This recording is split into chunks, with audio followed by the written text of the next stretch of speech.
Звучание скрипки переносит посетителей выставки на 300 лет назад, в эпоху Петровских ассамблей. Как и тогда, здесь играет музыка, танцуют, веселятся и пируют гости.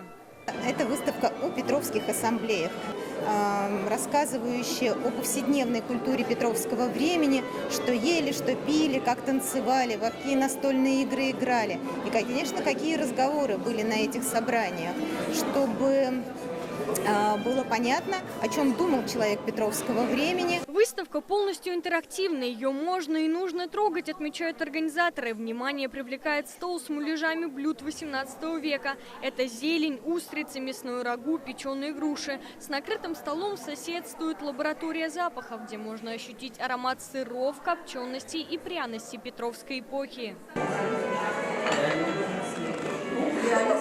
Подача информации, которая есть в Национальном музее, она направлена на то, чтобы представленные экспонаты, представленная выставка, она была интересна разному поколению. Здесь представлены копии вещей первой половины 18 века, корабли, книги, элементы одежды. Актеры завсегдатаи Петровских ассамблей рассказывают о правилах званых вечеров и их особенностях.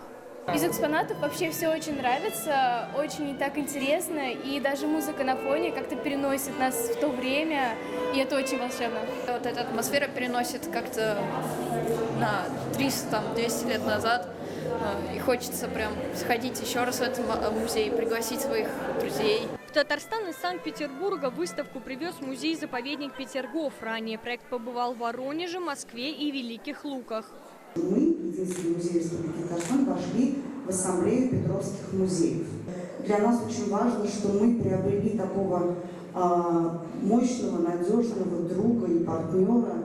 Это Государственный музей-заповедник Петергоф. Выставка создана к 350-летию со дня рождения Петра I. Продлится она до 30 января. Приобрести билет можно и по Пушкинской карте. Алена Струминская, ТНВ, Казань.